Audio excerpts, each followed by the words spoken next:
Bem-vindos ao Good News for Everyone. O meu nome é José Renovo e este é o 7º capítulo sobre a confissão da fé ou restaurando a confissão da fé. A necessidade de nós restaurarmos a confissão da fé. De nós vivemos pela fé. Na palavra de Deus. Não só de pão viverá o homem, mas de toda a palavra que procede, que sai da boca de Deus. E é dessa mesma palavra que nós devemos viver. Aquela que vem diretamente do trono. Do trono de onde jorra o rio de águas vivas. Um rio de águas vivas. Que é o próprio Deus, manancial de águas vivas.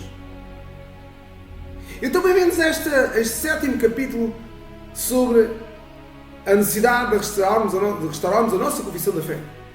Venha comigo, delicie-se, banteie-se com a palavra de Deus. Viaje comigo pelas veredas eternais da palavra de Deus. Você será impactado, você será transformado. A sua vida nunca jamais será a mesma. Nunca jamais alguém que ouviu a palavra de Deus, que procede da boca de Deus, nunca jamais alguém, essa pessoa foi a mesma pessoa. Ela será radicalmente transformada. Ela será radicalmente renovada. Ela terá um novo vigor. As suas forças serão revigoradas, renovadas. Ele será fortalecido para cumprir com o propósito e o plano de Deus. Fomos chamados para cumprir com o propósito e com o plano de Deus. Fomos chamados para vivermos com Deus. Fomos chamados para adorar a Deus, para glorificar a Deus.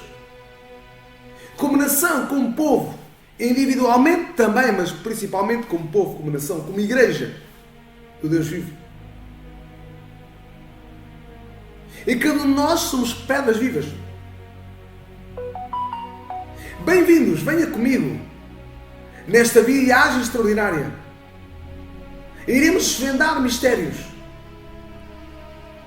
que tiveram culto antes da fundação do mundo e agora nos são revelados pela palavra de Deus, nos são revelados pelo Espírito Santo.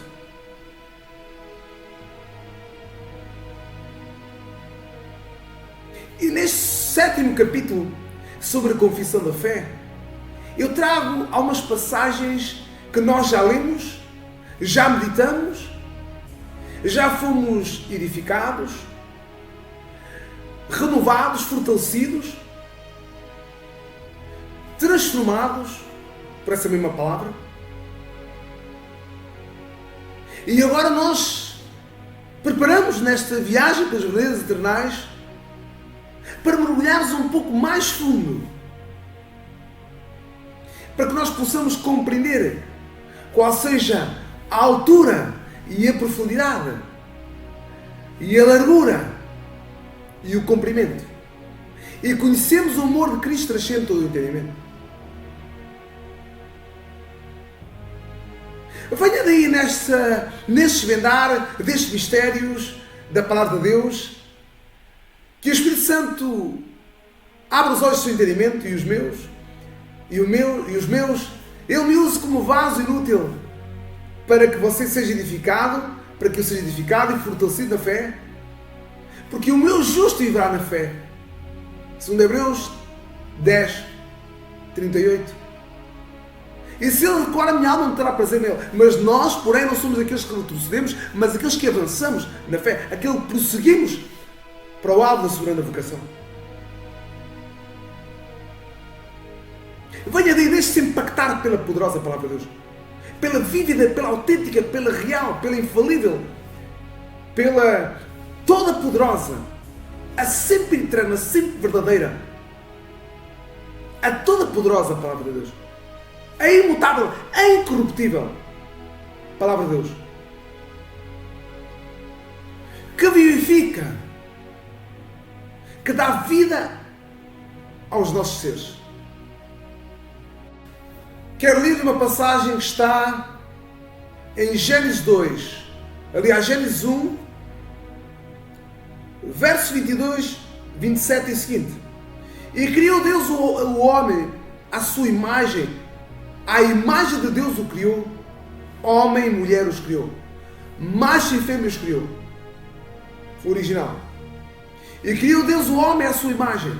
À imagem de Deus o criou. Macho e fêmea os criou. E Deus abençoou. E Deus lhes disse: frutificai e multiplicai-vos, enchei a terra, sujeitai e dominai-a. E dominai sobre os peixes do mar, e sobre as aves dos céus, e sobre todo o animal que se move sobre a terra. Esta passagem extraordinária. Não é por acaso que este livro tem o título de Gênesis, a origem, o princípio. Beretites, a origem, o princípio. E disse Deus: eis que eu vos tenho dado toda a erva que dê semente, que está sobre a face de toda a terra, e toda a árvore em que há fruto e que dê semente, ser-vos-á para mantimento. E todo o animal da terra, e todas as aves dos céus, e todo o réptil da terra, em que há alma vivente, toda a erva verde será para mantimento. E assim foi, e viu Deus que tudo que tinha feito, eis que era muito bom. E foi a tarde e a manhã, o dia sexto. Deus criou os céus e a terra em 6 dias, no 7º dia descansou. E o homem entrou no descanso, no sábado do Senhor, no dia de descanso. Hoje, sobre essa confissão da fé, quero trazer assim algumas passagens que irão revelar a necessidade de nós descansarmos. O que Deus quer no meio desses conflitos, dessas adversidades, dessas vicissitudes, o que Ele quer é que nós descansemos. Ele quer que nós descansemos. Ele quer que nós possamos ter paz. No meio das adversidades, no meio das provações, no meio das tribulações, no meio das angústias, no meio das perseguições deste mundo, porque o mundo inteiro jaz no maligno.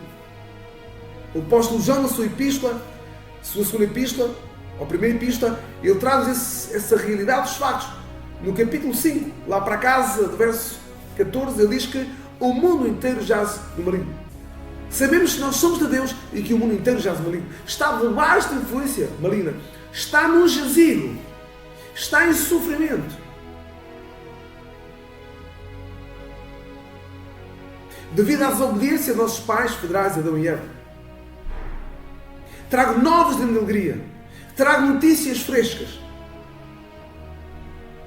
Para alimentarem o seu coração, o seu espírito, a sua alma. Vou ler novamente. E criou Deus o homem à sua imagem. A imagem de Deus o criou. Oh, macho e fêmea o criou. Macho e fêmea os criou. E Deus abençoou. E Deus lhe disse: frutificai, multiplicai, enchei a terra, sujeitai e dominai sobre os peixes do mar e sobre todo o animal, sobre os peixes do mar e sobre as aves dos céus e sobre todo o animal que se move sobre a terra. Deus lhe deu domínio e autoridade. Diz que Deus os abençoou. Capítulo 2 diz assim: assim os céus e a terra e todo o seu exército foram acabados. Havendo Deus acabado no dia 7º a obra que fizera, descansou no 7º dia de toda a sua obra que tinha feito. E abençoou Deus o 7º dia e o santificou, porque nele descansou de toda a sua obra que Deus criara e fizera.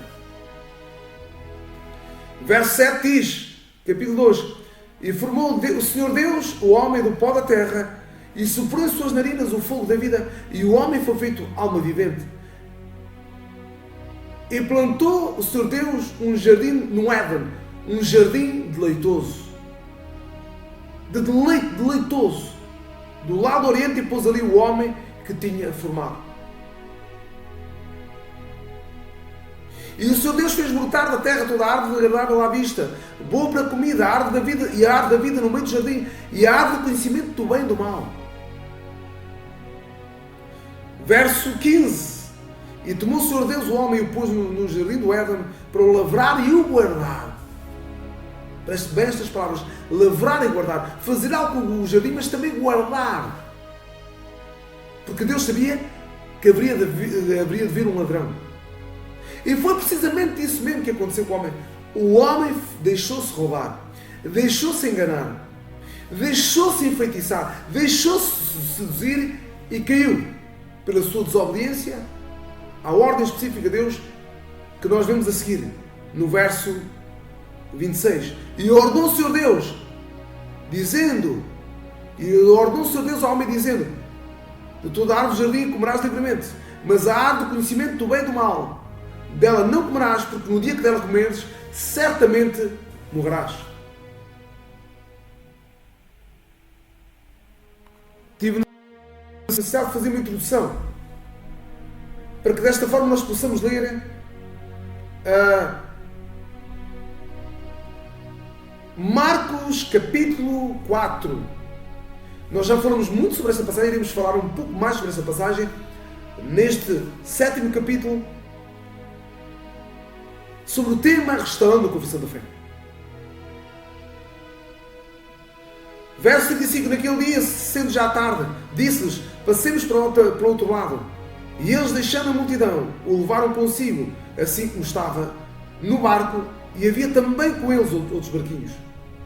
E levantou-se grande temporal de vento, e subiam as ondas sobre o barco, de maneira que já se enchia. E ele estava na popa dormindo sobre uma almofada. E despertaram-no, dizendo: mestre, não será que pereçamos? E ele, despertando, repreendeu o vento e disse ao mar: cala-te e aquieta-te. E o vento aquietou-se e houve grande bonança. E disse-lhes: porque sois tão tímidos e ainda não tendes fé? E sentiram um grande temor e diziam uns para os outros: mas quem é este que até o vento e o mar lhe obedece?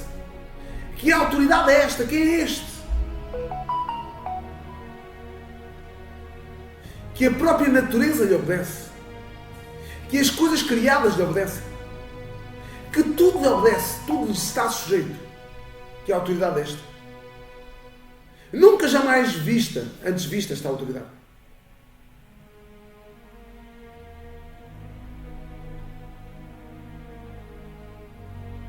E então nós vemos o que esta passagem nos revela, já lemos sobre ela.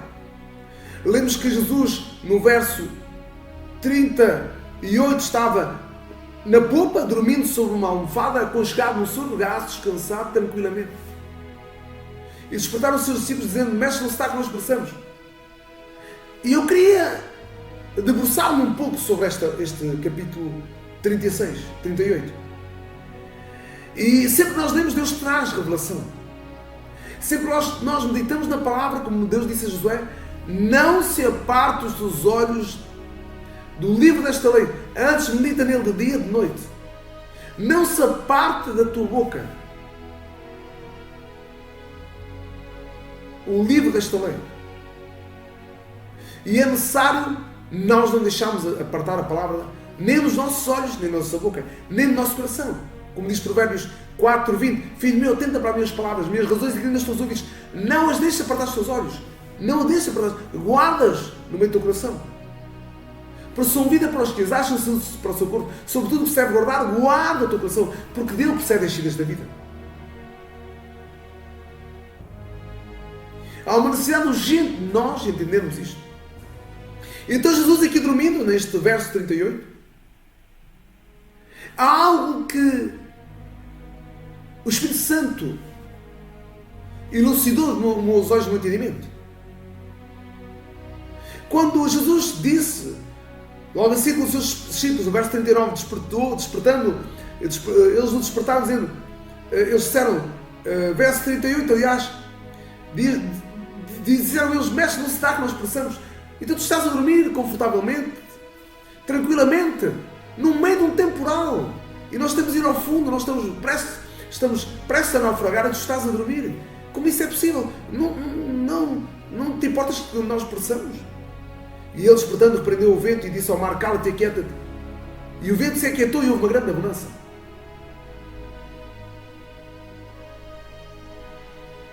Ele falou ao mar. Ele disse. Jesus falou ao mar, sim. Mas o mar tem ouvidos? Sim, o mar tem ouvidos. E o vento tem ouvidos? Sim, o vento tem ouvidos. Tudo tem ouvidos quando Deus fala.